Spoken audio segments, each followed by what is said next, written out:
Halo semuanya, selamat datang di channel ini. Kembali lagi ke segmen informasi horor. Kali ini aku akan memberikan informasi mengenai Gundi Colo.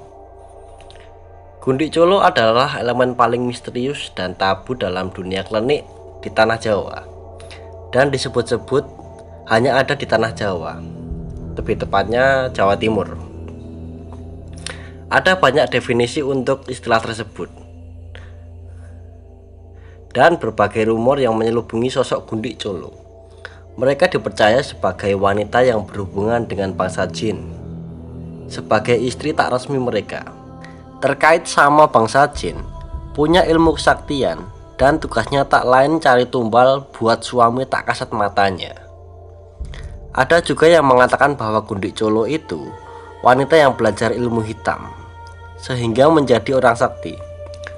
Tugasnya menjaga sesuatu yang ditugaskan majikannya kepada dia. Mereka tak akan bisa mati apabila tidak diizinkan oleh pemiliknya, bahkan apabila kepalanya dipotong sekalipun. Selain itu, ada juga pendapat bahwa Gundi Colo adalah seorang wanita yang sangat sakti dalam aspek ilmu hitam. Ia menjadi sakti karena menikahi seekor kerbau cacat. Setelahnya, kerbau itu harus dia sembelih dan dia makan kelaminnya. Sebagai ritual penutup, ia harus mandi dengan darah mayat segar. Kalau kita lihat dari 3 keterangan di atas, definisi pertama menjelaskan mengenai hidup Gundi Colo. Paragraf kedua menjelaskan job apa yang mereka lakukan, dan paragraf ketiga menjelaskan bagaimana dan dengan cara apa dia bisa menjadi Gundi Colo.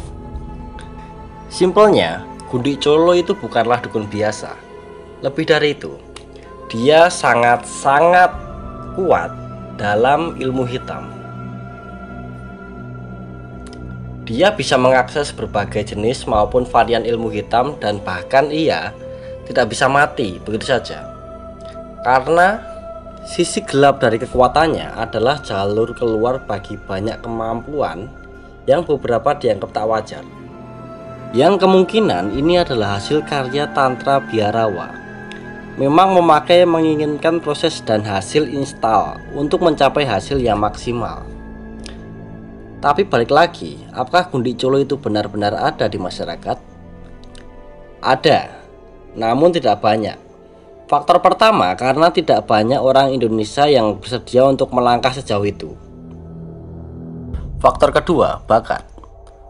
Untuk menjadi seorang dukun saja, hanya orang tertentu yang memiliki bakat tergantung dari kuantitas serta kualitas aura atau chi-nya. Dari 100 orang, mungkin hanya 10 orang yang berbakat untuk menjadi dukun. Sedangkan dari 10, mungkin hanya 2 yang berbakat menjadi Gundi Colo. Dengan kata lain, 2 dari 100 orang. Mengapa? Karena kekuatan jahat atau sisi jahat itu naturnya agresif dan korosif. Perlu orang dengan jenis chi atau aura tertentu untuk menahan dan memanipulasi kekuatan itu, dan itu tidak banyak. Karenanya, orang sakti tidak bisa diproduksi massal, dan tentu tak bisa hanya mengandalkan dukun saja untuk memenangkan perang melawan mesiu dan peluru. Ini bukan film Harry Potter.